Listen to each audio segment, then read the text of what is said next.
Estamos en Exitosa Perú, la voz de los que no tienen voz. 95.5 de la FM en Lima. Soy Nicolás Lúcar, esto es Hablemos Claro y tercamente todas las semanas vamos a seguir insistiendo sobre algo de lo que no se quiere hablar. Está absolutamente claro que vamos a tener un terremoto de altísima intensidad, altamente destructivo, que podría llegar a los 9 grados, que no es que puede ocurrir, va a ocurrir, no sabemos cuándo. Y hay que estar preparados, no solamente haciendo simulacros, sino hay que estar preparados haciendo muchas cosas que deberíamos estar haciendo, no solo los ciudadanos, sino las autoridades. Para eso hemos estado conversando todas estas semanas con el ingeniero Raúl Delgado Sayán, que está haciendo un trabajo extraordinario para probar lo que pasaría en la Costa Verde y lo que hay que hacer, lo que pasaría en los cerros de Lima, donde viven millones de peruanos. Millones de personas viven ahí, esos cerros se van a deslizar y las casas construidas en terrenos inadecuados y sin cumplir normas técnicas mínimas van a colapsar y podrían morir en 2 minutos de ese terremoto, 200,000 personas. Es decir, más gente que en la pandemia, que en un año de pandemia. Ahora estamos conectados nuevamente con Raúl Delgado Sayán. Raúl, muy buenos días. Buenos días, Nicolás. Tengo en la mano lo que habíamos quedado, ¿no es cierto? Hablar. ¿Qué pasaría en un terremoto de alta intensidad en Lima y Callao con los hospitales y colegios? Leí tu información de anoche, no he podido dormir. Raúl, con esos números. Bueno, en diagnóstico, como has podido ver, estamos bien, porque se han hecho muchos estudios y muchas evaluaciones. Y yo me felicito que hayas comenzado con el tema de los hospitales. ¿Por qué? Porque los hospitales tienen un rol importantísimo en esta emergencia. En primer lugar, porque son de altísima vulnerabilidad y los pacientes que están en el hospital en el momento de ocurrir el sismo no se pueden mover. O sea, realmente lo que ocurra con la edificación va a ser un tema de vida o muerte para los pacientes. Muchos de ellos estarán en UCI seguramente por otras enfermedades o estarán en las camas hospitalarias, pero con conexiones a suero y a 50,000 cosas que son y equipos que son producto de la razón de estar ellos ahí. O sea, ellos no tienen salvación si la infraestructura colapsa o falla. Pero lo otro es que todas esas heridos que hemos hablado del término de 2 millones, etcétera, van a necesitar precisamente ir a los establecimientos de salud. Y si la pandemia nos ha demostrado de que aproximadamente estábamos muy mal para una sola enfermedad con infectados que venían de a pocos, que tampoco eran totalmente en 2 minutos, como tú muy bien has mencionado, la situación se vuelve pues tremendamente crítica. Ahora, el diagnóstico que tú has visto el día de ayer, que no ha sido hecho por mí, ha sido hecho por el CISMIT de la UNI, pero yo debiera comenzar quizás con lo que tú ya mencionaste. El IGP ha sido muy claro en decir lo siguiente: el sismo ahora está estimado en 8.8, con un tsunami, en el caso de venir en la zona costera, de alrededor de 15 metros. Ya, eso es y a 35 kilómetros de profundidad.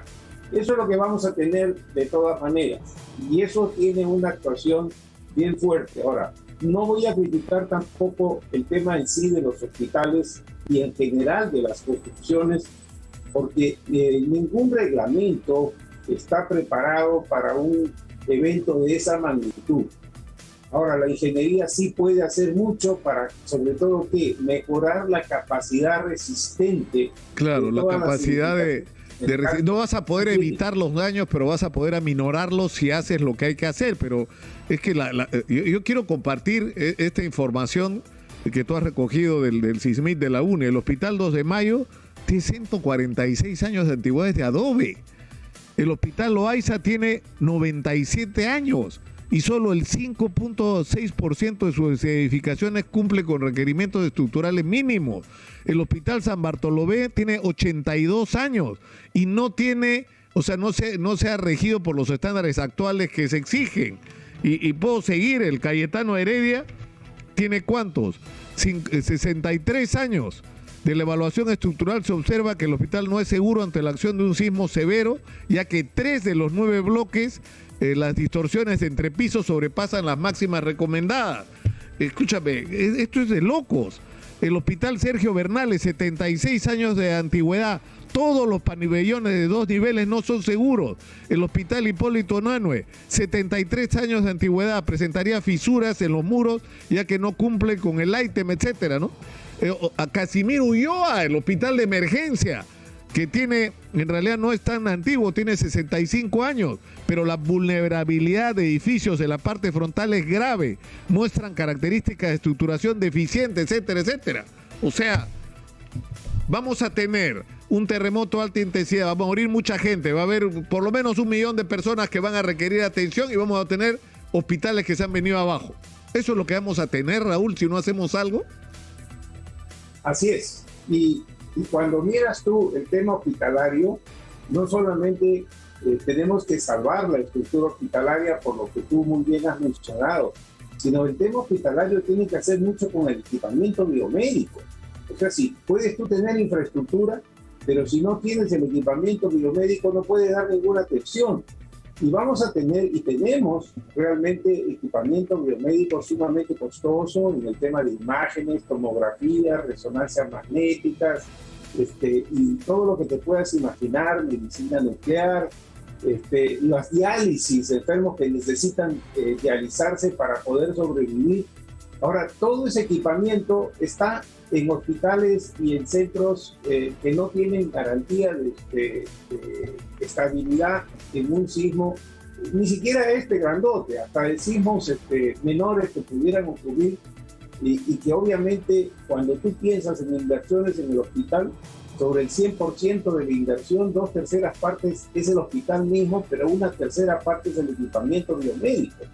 Entonces, claro, no pero es esto es, escúchame, una cosa que tenemos que Raúl, pero esto es tremendo. O sea, los indicadores de Brechak dicen el porcentaje de establecimiento, el primer nivel de atención del que tanto se está hablando como que es indispensable para enfrentar la pandemia, ¿no es cierto? El 97% tiene capacidad instalada inadecuada. Y en el caso de los hospitales, que uno diría, no, en los hospitales se ha invertido más plata, va mejor. 96% de los hospitales tienen capacidad instalada inadecuada. Y en el caso de los institutos especializados, 77% de capacidad instalada inadecuada. Es decir, laboratorios, hospitales regionales, todo anda, o sea, es una desgracia esto. ¿Cómo hemos llegado a este punto, Raúl? O sea, esos son décadas de irresponsabilidad, de abandono, de falta de mantenimiento, de pensar en el futuro, ¿no? Eso es correcto. Y quizás lo más triste de todo eso, Nicolás, es que recursos no han faltado para invertir. Claro. Pero uno de los temas que ocurrió con educación y con salud, o sea, con los dos, fueron transferidos de manera pues muy brusca a las regiones, como tú muy bien sabes, ya desde hace un buen tiempo, y no han sido capaces de invertir los recursos que presupuestalmente se les han asignado. En los últimos 10 años, el récord de inversión en temas de salud con relación a lo presupuestado no ha superado el 40-45%. O sea, no ha faltado recursos para hacerlo, Nicolás. Claro. Ahora, con la situación que tenemos en el día de hoy, felizmente la ingeniería puede hacer muchísimo, ¿no? Para corregir estos errores o atenuar las cargas sísmicas sobre esas edificaciones, sobre todo con disipadores de energía, con una serie de cosas. Pero hay que comenzar Raúl, a hacerlo. Antes de seguir adelante con esto, tú me has pasado también la información sobre la infraestructura educativa. Para resumirlo de la manera más simple, el 51% de los colegios en el Perú necesitan reforzamiento y rehabilitación de estructuras, es decir, la mitad. Si no los refuerzas y los rehabilitas, se van a venir abajo. El 25% hay que traerlos abajo, no sirven para nada. Simplemente hay que demolerlos y volverlos a hacer. El 15% requiere un mantenimiento no estructural y solo el 9% no requiere intervención. Es decir, el 91% de los colegios en el Perú o requieren intervenciones, o hay que demolerlos, o hay que hacer modificaciones sustanciales para que no se nos vengan abajo. Es increíble. El 61% de los colegios en el Perú no tienen agua. El 68% no tienen servicio de desagüe. Y 1 de cada 4 colegios en el Perú no tiene electricidad. Por Dios, el país del crecimiento macroeconómico. Tú decías, Perú, en el Banco Mundial se paraban a aplaudir, ¿no? ¿Cómo nos ha pasado esto, Raúl? Es decir, qué horror. Años y décadas de descuido, mi querido Nicolás, en 2 cosas que deben ser fundamentales para garantizar el bien más preciado que tenemos. Y lo dice la Constitución, ¿no? El fin supremo del Estado es la persona humana. Y lo más importante en la persona humana es el servicio que se le da, ¿para qué? Para salud y para educación, ¿no? Y sin embargo han sido los eternos descuidados. Y ahora felizmente por lo menos estamos tomando conciencia de ello para poder actuar. Entonces, en realidad, la primera clarinada de alerta, ¿con qué lo hemos tenido? En cuanto a capacidad de salud, con la pandemia. Con la pandemia, por supuesto. ¿Pero qué ha significado la pandemia? La pandemia ha significado que también hemos dejado de atender en los hospitales y en los centros de salud otras enfermedades que también sufren nuestra población. Tampoco han sido atendidas bien. Pero como muy bien estamos enfocando en este programa, ahora el tremendo riesgo es este sismo que va a venir.